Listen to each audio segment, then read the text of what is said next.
Good evening, everyone. I graduated here in 1970. It's great to be back, and I'm honored to introduce Larry Kudlow to you. I have known Larry since 1965, when I was in 7th grade here and 13 years old. So you may ask, how would a 13-year-old 7th grader know Larry? Well, it's pretty simple.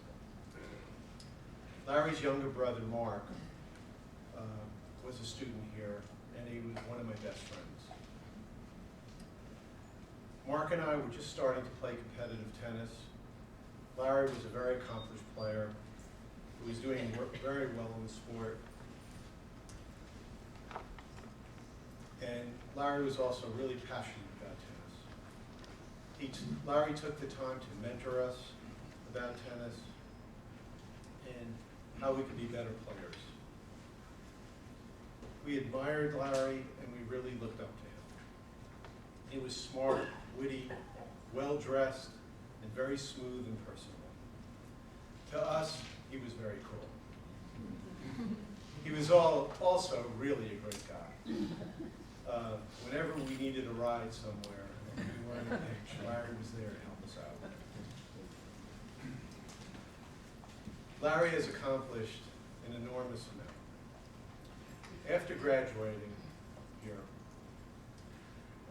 Larry attended the University of Rochester, where he was a star on the men's tennis team. Thereafter, he attended Princeton University's Woodrow Wilson School of Public and International Affairs. Larry started his professional career at the Federal Reserve Bank of New York, where he worked in open market operations and bank supervision. During President Reagan's first term, Larry was the Associate Director for Economics and Planning in the Office of Management and Budget, where he was involved in the development of the administration's economic and budget policy. He then went on to become the Chief Economist and Senior Managing Director of Bear Stearns. A renowned supply-side economist who has been described as an unapologetic supporter of capitalism and free markets. Larry is currently CNBC's senior contributor. Previously, he was the host of CNBC's primetime, The Kudlow Report. He also is the host of The Larry Kudlow Show, which is a talk radio show focusing on money, politics, and the economy. This show broadcasts each Saturday from 10 a.m. to 1 p.m. on WABC radio, and it's nationally syndicated to about 179 stations. If you haven't heard it, you should tune in. It's great. Larry is also the founder and CEO of Kudlow & Company, an economic research and consulting firm. Larry has written extensively. He's a nationally syndicated columnist. He is a contributing editor for the National Review magazine, as well as a columnist and economics editor for the National Review Online. Larry also is the author of American Abundance, the New Economic and Moral Prosperity, published by Forbes in 1998. And he told me recently he's working on a new book now. Larry speaks frequently and has provided advice on economics to governors, presidents, top investment firms, and Washington think tanks. He's also received numerous awards. Some of these, and I won't read them all because we'll be here too long. He's received the Extraordinary Commitment Award from St. Patrick's Church of Reading, Connecticut, the Bishop's Humanitarian Award from the Catholic Charities of Brooklyn and Queens, and the Spirit Award from Hazelton Foundation of Center City, Minnesota. He's also received honorary degrees in Doctor of Law from Monmouth University and the University of Rochester. He was a 2014 fellow at Stanford University's Hoover Institution Lastly, Larry serves on a number of board of directors, including Hazleton, New York,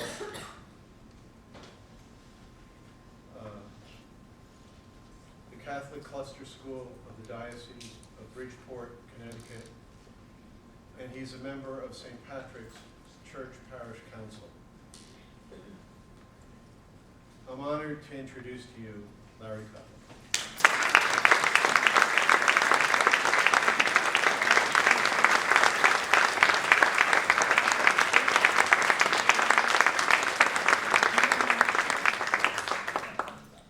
Howie, that was wonderful. Thank you very, very much. I'm actually touched to be here today and to receive this award. Very touched. It's been a long time. I was talking to a couple of the maintenance guys up at, I was asking where's Leggett Field, and they point down there, and I said, where are you? I said, I'm Kudlow, looking for Leggett Field, and they said, well, when were you here? I said, are you ready for this? I graduated in 1965.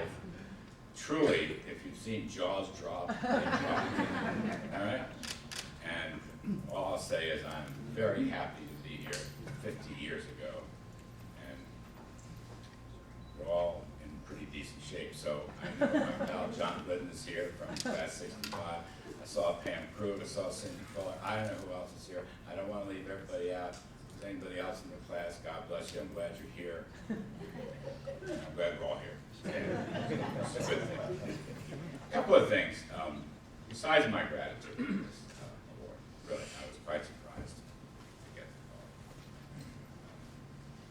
My life has had a lot of ups and downs, and through God's grace, it's worked out pretty well. I'm always grateful for that. But I've never really forgotten. I came up the ranks in Englewood. I was at the Elizabeth Morrow School. Constance Chilton was the headmistress in those days. Probably gave me as good a work habits as possible. Larry, could you talk a little louder, please? The mic just went off.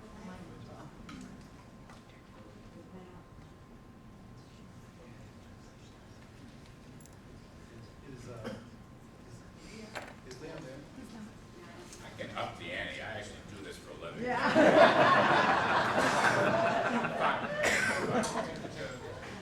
I'll do the best I can. Sorry, John. Then I came to the boys' school and went up the ranks to the boys' school. And there's just a couple of things I want to recall. Down through the years, the two loves of my professional life were economics and history.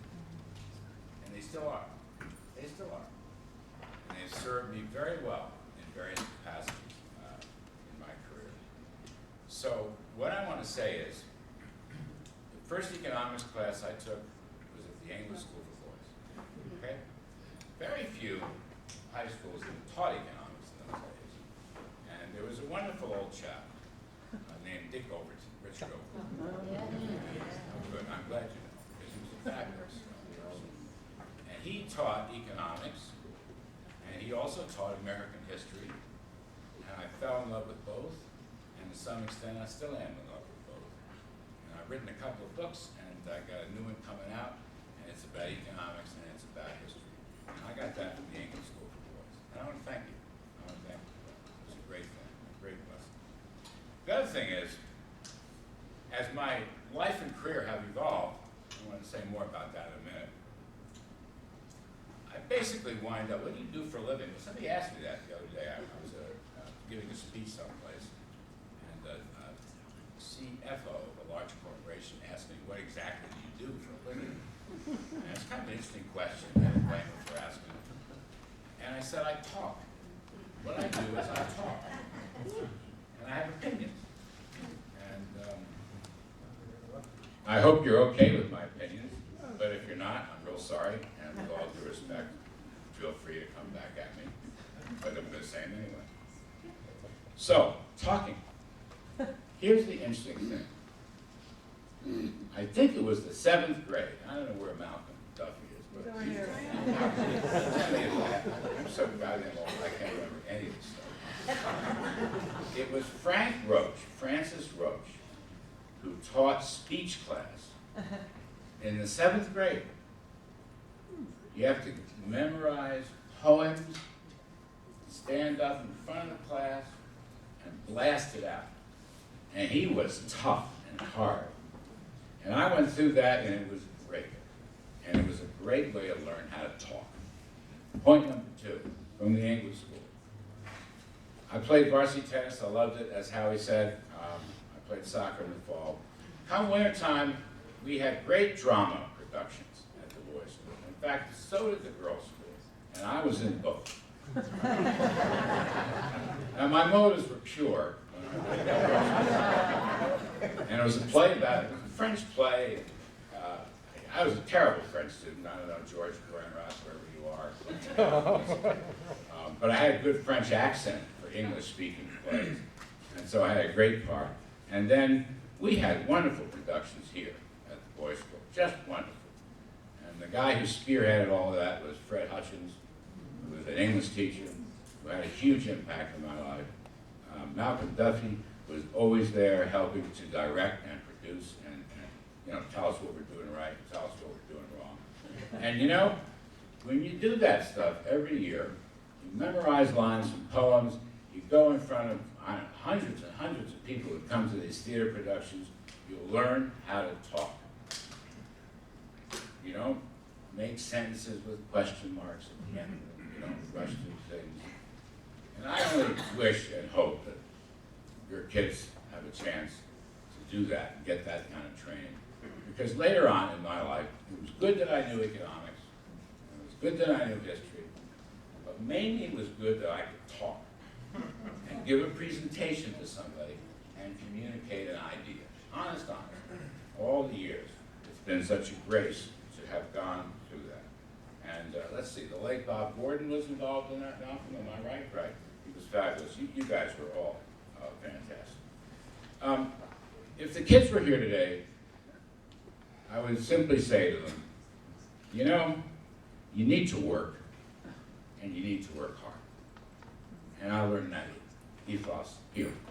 These classes were not easy, and they were tough grades. We didn't always get what we wanted to get, and I went through that. You need to work hard, and then you need to work harder, and after that, you need to work even harder. You work as God wants you to work. Work itself is godly. It's almost a diminished value in America today. I'm talking about working, not complaining. And by the way, you get your wins and you get your losses. Doors open and doors close.